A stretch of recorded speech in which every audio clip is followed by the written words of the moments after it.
Hello, algebra students. We are going to spend some time these next couple of days getting ready for the units that are coming up.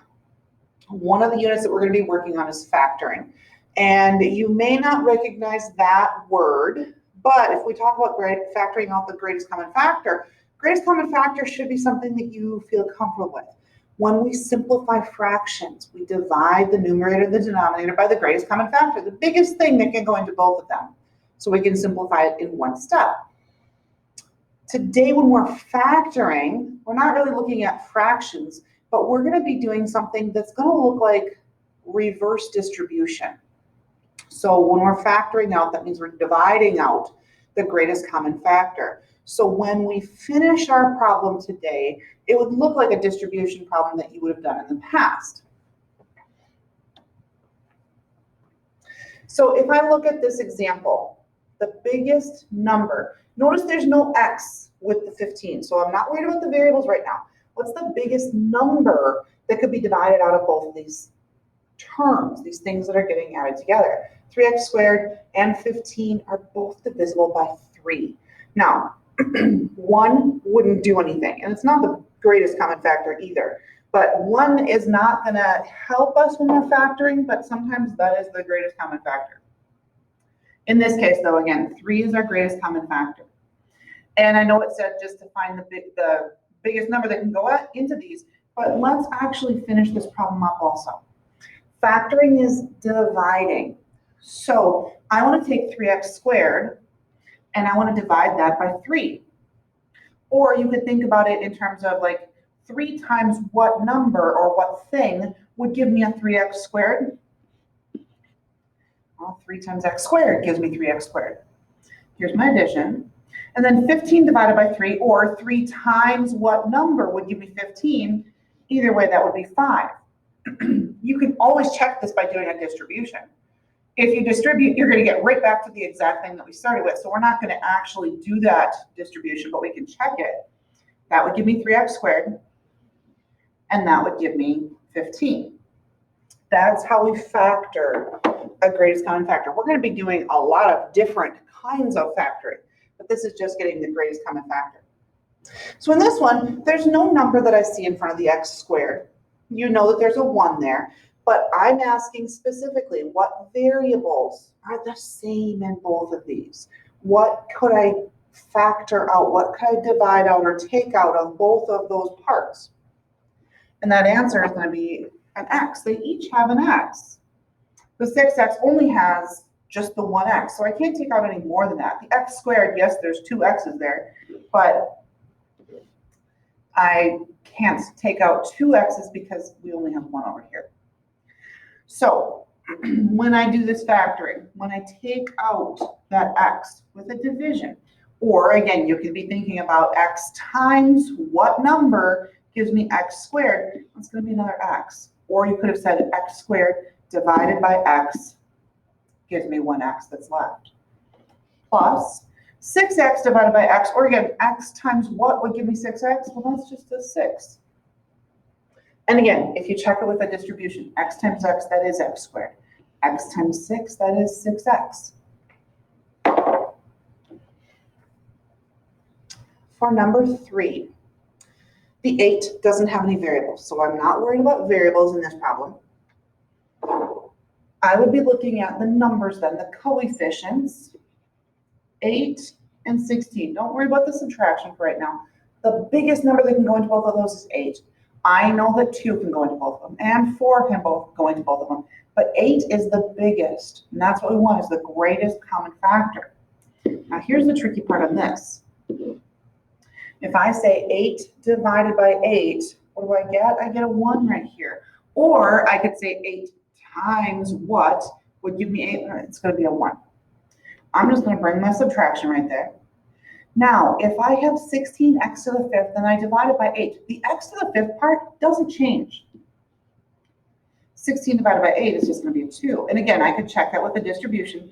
8 times, I'm going to ignore the negative for right now, and we'll just keep that as our subtraction. 8 times 2x to the 5th will be 16x to the 5th. Number 4, now we've got both things to worry about. For the 2 and the 10, The number that can go into both of those would be 2. And then when I look at the x's, they both have some x's. And in the first term, I've got 4 x's. Here I only have 1 x. I can't take out any more than that 1. I can't divide by more than that because that's all I've got in that term. So I want to know what's left when I take a 2x, when I factor it out or I divide it out of each of these terms. So the 2 divided by 2 is going to be a 1. I don't necessarily have to have a 1 there though. X to the 4th divided by x would be x to the 3rd, right? And see if that makes sense with your multiplication, right? 2x times x cubed would be 2x to the 4th. This is going to be subtracting exponents when we're doing these kind of problems. 10x divided by 2x. So the 10 divided by 2 is going to be a 5. X divided by x is 1. I don't need to say 5 times 1. It's just going to be 5. And if I do that multiplication, 2x times 5, that is 10x.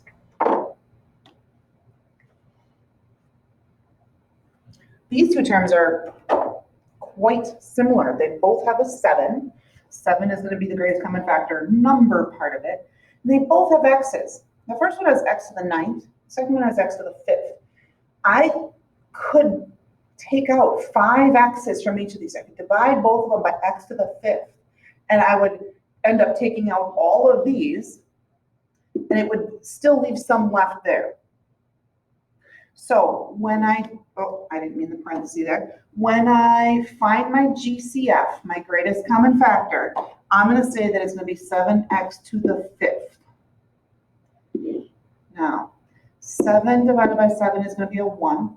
I don't really need to write down a 1. I had x to the 9th. Remember, that really means that I've got 9 x's all being multiplied together. I'm going to take out or divide out x to the 5th. So I want to know how many x's would be left. When I take 5 of those x's away, I would be left with x to the 4th power. Minus, so again, 7 divided by 7 is 1. Typically, I would say I don't have to write down a 1. But when I do x to the 5th divided by x to the 5th, oh, that's also a 1. I can't just not have something there. I usually don't write down a 1 because there's usually other stuff that's there. But that 1 is almost like a placeholder. So when I check this, 7x to the 5th times 7x to the 4th, I would have 7, obviously, x to the 5th and x to the 4th. 5x is getting multiplied, 4 more x is getting multiplied, gives me x to the 9th. And then 7x to the 5th times 1 is my other 7x to the 5th. For number 6, this one isn't as obvious for my GCF. 12 and 9. I want you thinking about what number could I divide both of those by. So if I had a fraction with a 12 in it and a 9 in it, what would be the biggest number that I could divide both of those by? Well, that's going to be a 3. And for my x's, I have an x to the 3rd and an x to the 5th. Again, I can't divide out more than what I have there, so x to the 3rd is the best that I can do. So when I have 12 divided by 3, that's going to be 4, and I'm going to take all of those x's out. They all get divided out, and they're all gone on the inside of the parentheses. And again, if I would do my distribution, 3x to the 4th times 4, yep, that's 12x to the, I'm sorry, I said 3x to the 4th, I meant 3x to the 3rd, times 4 is going to be 12x to the 3rd. 9 divided by 3 is going to be a 3. I had x to the 5th, and I'm going to take 3 of those x's out, right? It is a division, but we're subtracting exponents, which leaves me with an x squared. I'm hoping that you kind of remember some of those exponent rules from last year. We'll be reviewing those again later, too. So 3 times 3 is going to be 9. X to the 3rd times x to the 2nd. So I have 3 x's and then 2 more x's. That does give me x to the 5th. Now in number 7, I've got 3 terms. It's no different than what we've been doing. I would still start by looking at the coefficients, the numbers, 6, 12, and 18. Notice I didn't say negative 12. I'm not going to worry about that negative for right now. All of those could be divided by 6. And then I would say, so trick question, can I divide an x out or an x squared? And the answer is no, because the 18 doesn't have any x's at all. So if it doesn't have any, I can't take it out because it's not a common factor. It's got to be in all of the parts. So really, all I'm doing right now is just dividing everything by 6. So 6x cubed divided by 6 is just going to be x cubed. Minus 12x squared divided by 6 is going to be a 2x squared. Plus 18 divided by 6 is 3. And again, I could certainly distribute. That's 6x cubed. Got it. Minus 12x squared. Yep. Plus 18. Ta-da. Number 8. Now we've got 2 variables in here, but they're not both variables aren't in both of the terms. I don't have a coefficient besides a 1 up here, so 1 and 3. I don't really have a number that I'm going to factor out. I do have x's in the first term, but not in the second term, so it's not a common factor. So the only thing that matches here is a y. I could factor out a y from both things. And when I take the y out of the x to the 5th y, I'm just left with x to the 5th. And when I take the y out of the 3y, I'm just left with a 3. This would be x to the 5th y. This would be 3y. For number 9, I have a 2 in both terms. That's a common factor. I have x's in the first one, but not in the second one, so I can't take out any x's. But for my y's, I have 1 y here. I've got more than that over there, but I only have 1 y in the first one. So let's see what's left when I factor out my 2y. So the 2 divided by 2 is going to be a 1. I'm not going to write that down right now. X to the 7th, oh, nothing happened to that. That just stays. And the y that was in my term right here came out. Plus 2 divided by 2 is going to be a 1 again. And I had a y squared, and I'm going to take out one of those y's. There's 1 y left.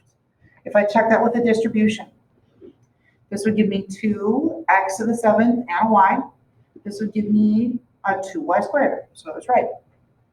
For number 10, 20 and 30, the biggest number that goes into both of those is 10.